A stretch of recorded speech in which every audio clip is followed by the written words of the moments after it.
Aïouch, bonjour. Bonjour. Tout d'abord, je tiens à vous remercier pour votre livre, Avec plaisir. Soufisme et coaching,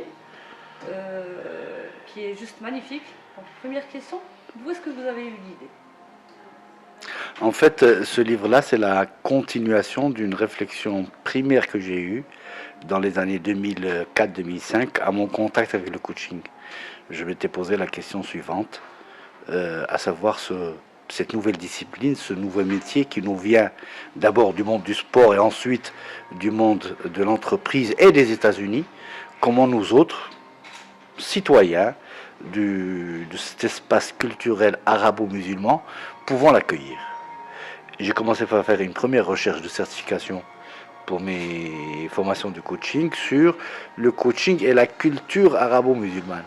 Et là, j'ai vu que le soufisme comme mode d'accompagnement m'interpellait. Il fallait que j'aille un peu plus loin.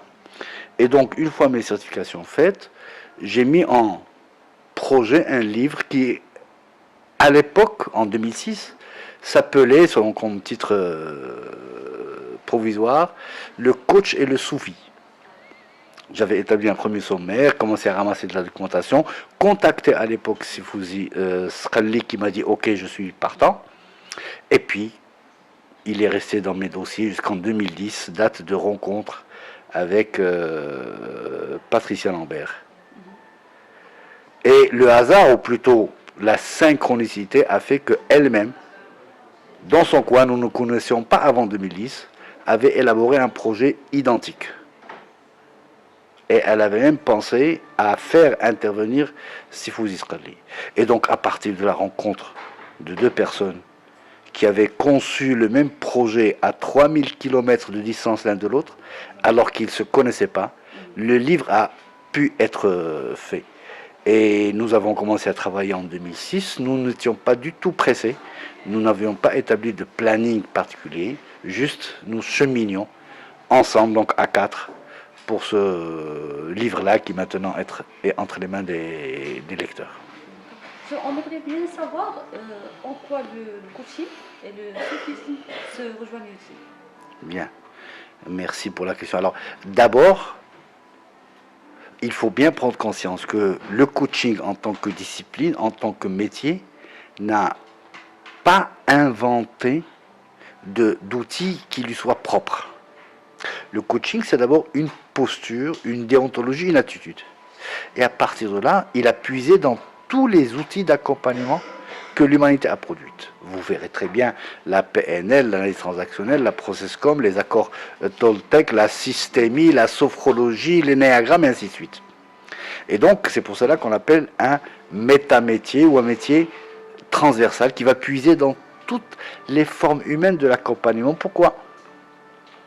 Parce que depuis l'aube des temps, l'homme a cherché l'accompagnement de l'homme.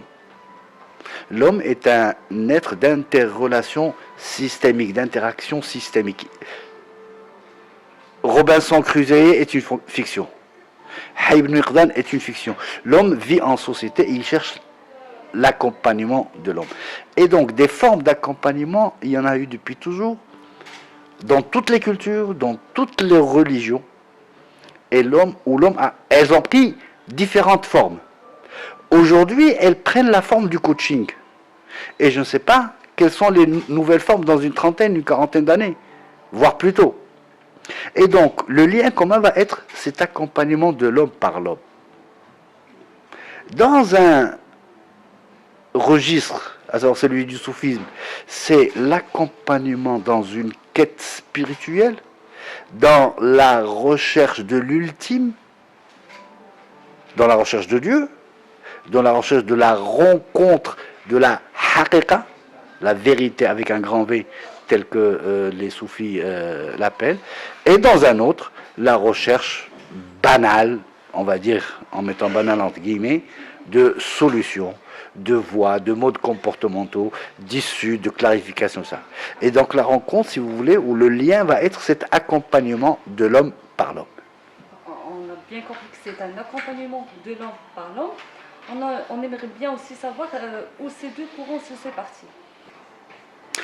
Ils vont se séparer, sinon dans la finalité, du moins dans la nature de la relation qui s'installe dans l'accompagnement soufi et dans l'accompagnement coaching. Dans l'accompagnement soufi, la relation de maître à disciple est une relation extrêmement forte, une relation d'âme à âme. En islam, on va dire il y a de l'amour au sens noble du terme dans la relation de maître à mouride. Il y a le non-questionnement du maître par le mouride. Il y a quelque chose qui est du genre de la suggestion volontaire telle que l'a définie la Boétie.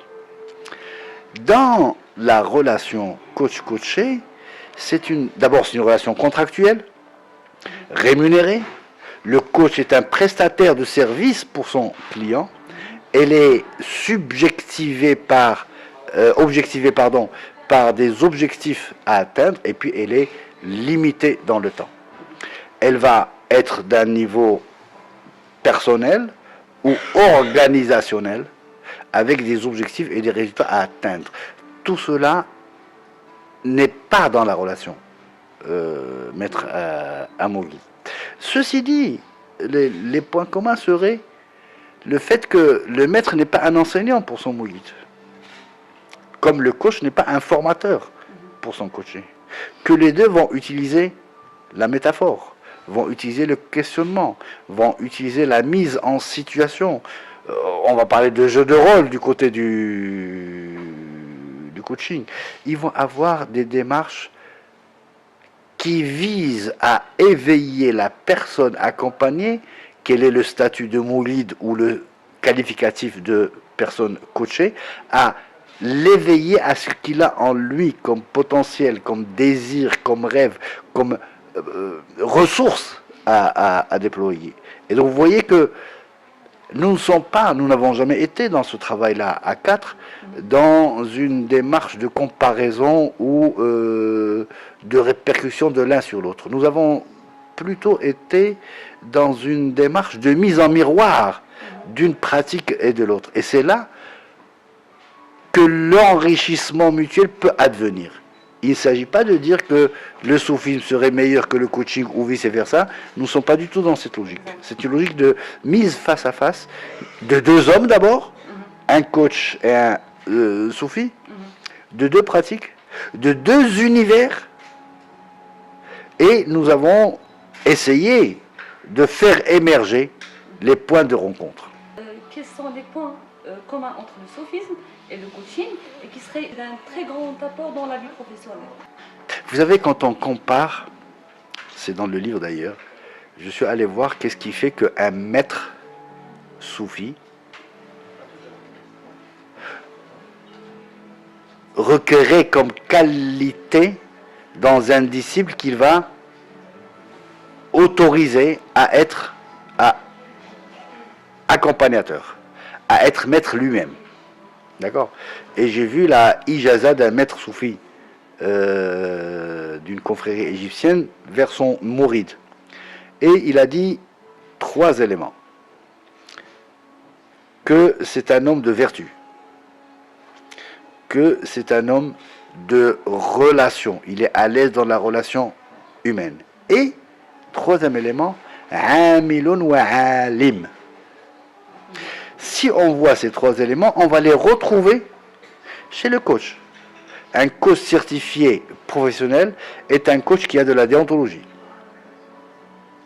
Un coach certifié professionnel est à l'aise dans la relation humaine. Un coach professionnel et certifié et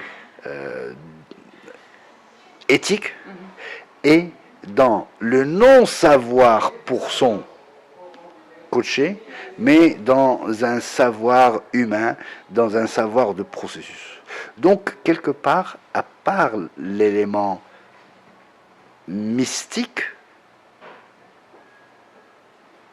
les qualités requises dans un accompagnateur soufi sont grosso modo les mêmes que celles qu'on requiert chez un coach. Je vous laisse peut-être donner un dernier mot pour vos lecteurs. En fait, ce que je proposerais au lecteur, c'est en lisant le livre, de le coécrire. À savoir de faire une lecture-écriture. Parce que tout un chacun peut écrire des choses pareilles.